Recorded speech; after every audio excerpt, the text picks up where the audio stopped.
But since we seem to be back online now for the moment, we might as well continue on. I believe you were starting to talk about the chemtrail when you were addressing the.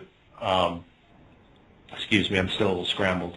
Okay, well, give it to me. We'll run with it. Yeah. The chemtrail thing is being picked up also in Louisiana, and I'm seeing reports that the atmosphere is contaminated with barium and aluminum and other chemistry.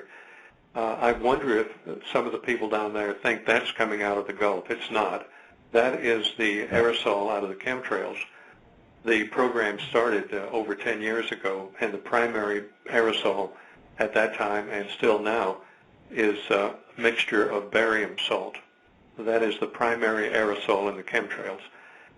Mm-hmm. In recent years, they've added aluminum to the barium. So those are the two largest quantities of chemistry coming out of the aircraft. But in addition to that, there's many other chemicals being aerosoled. So the people in the Gulf not only have the Corexit and the oil and the contamination in the Gulf blowing on them and the water mist, they also have the chemtrail chemistry coming down on them. And it's quite a shock to the human system. All of the metals coming out of the aerosols they're heavy metals, and they're toxic to the body, and some of it accumulates in the body. So, and they don't know that. You see, the doctors don't know it, and they will never look for it. So you have to know some of this before you know it. Yeah, there are some communities where they have been finding the barium in their water, in their reservoirs and whatnot. And I was always aware of the chemtrail phenomenon, but I haven't really seen it too much where I live here in the Northeast in New England. And I'm starting to see it a lot more. It seems to be just a couple weeks ago. I remember looking up in the sky, and it was just a crosshatch of chemtrails, and trying to get people to pay attention to it, and They think it's just ordinary jet fuel or jet exhaust from airliners and whatnot. No, it's a military program. We broke that program quite a few years ago. I got a call from Mike Blair at the Spotlight newspaper in Washington, now called the American Free Press. He asked me to work with him on that project to break the chemtrail story. We got into the program. We got inside of Wright-Patterson Air Force Base in Ohio, where it's managed. It is a Navy program. It's not Air Force. It's a Navy. And they aerosoled barium to make a certain battlefield imaging program function in the system. The system is called RFMP, Radio Frequency Mission Planner. One of the subprograms would not work adequately over land terrain, so they aerosoled barium into the atmosphere to create ducting of the radio waves and to make the subprogram in that system called a VTRPE function. With the barium, they could successfully make their radio frequency mission planner function over land. Now, it's critical to battlefield operations. Primarily, it enables the Navy to paint a three-dimensional battlefield image over land terrain from an aircraft carrier sitting in the ocean 100 miles away using satellite radar and ground radar. You get a three-dimensional battlefield image on the ship's computer systems, and you can play the battle before, during, and after with all of the numbers, all of the dimensions, all of the distances, all of the data flashing up on your computer screens.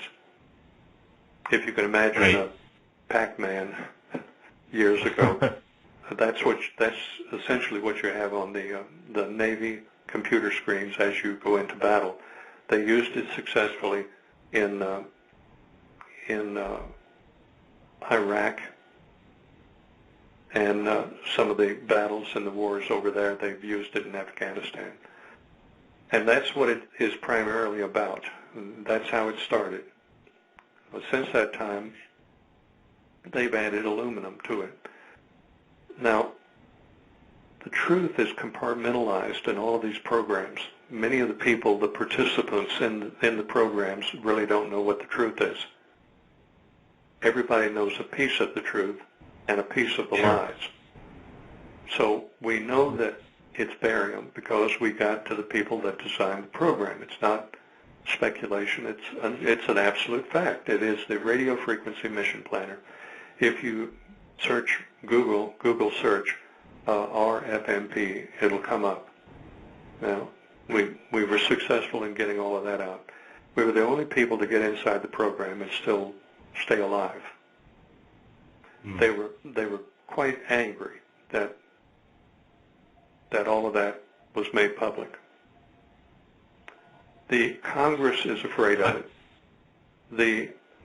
The agencies will not look at it. The agencies, the EPA and the state agencies have been ordered to leave it alone. Don't look at it. Don't inquire. Right. I was told that by the head people in the state EPA where I am. I'm in Virginia. I'm in Richmond. And I've had meetings with these people. They're afraid to look at it. So there's more to it. It also gives the military RF dominance in the air, in the atmosphere. Like, let's take, for instance, if you happen to be a citizens militia with two-way radios. Your atmosphere that you're working in is dominated and controlled by the Navy, by the aerosol, enabled by the aerosol. So they dominate the atmosphere. They dominate and control all RF in the atmosphere when they want to, with the aerosol and with their equipment. Yeah. As far as the 3D battlefield imaging, the barium will create ducting of the radio waves. You can, when they want to, listen to line-of-sight communication around the curve of the Earth with the barium. Radio waves that normally don't curve around the Earth, you can monitor that with the aerosol. Sure. So it is a military program, a Navy, and it started after Admiral Jeremiah Borda suicided himself. He didn't. He was taken out. He was chief of naval operations and opposed the aerosol spraying program by the Navy. So he was killed in his home. And immediately the American Broadcasting Company stood in his yard on television just minutes after he had shot himself, wink, wink, and said that the Admiral had killed himself because he was so embarrassed. He had worn a ribbon, a medal on his uniform that he was not authorized to wear. That's why he killed himself. If you will remember back, Jeremiah Borda was a Jewish fellow that enlisted in the Navy many years ago and worked his way up to Chief of Naval Operations from the lowest enlisted man. So things like that happen. So there's a lot of side stories to these things, and it's never ending. It's just never ending. One of the biggest conjectures, I guess I should say, about the chemtrails is, with the addition of the aluminum, is that it's some kind of a weather control operation, and somehow in conjunction with the HAARP array in Alaska. Do you know anything about that? So. I don't think so. No. Dr. Teller, the atomic bomb Dr. Teller, was quite vocal some years back, saying we had to aerosol aluminum into the atmosphere to reflect the radiation from the sun. Well, that could be true, but there could be other projects for that, and you would never know it because everybody's being lied to at different levels, you see. Everything is compartmentalized. But he was very vocal about that. Now, the radiation from the sun is changing, and we're getting quite a broad spectrum radiation coming down. If you go outside, you can feel it. Even on a day that's not hot, the sun will burn you. It'll burn your skin. And skin cancer rates are skyrocketing right now. So there is something coming through that didn't used to come through, and maybe there is some truth in the aluminum reflecting, but also the aluminum will affect temperatures on the Earth. It'll trap heat. It could trap heat. But now we have other things going on that will do just the opposite in the atmosphere.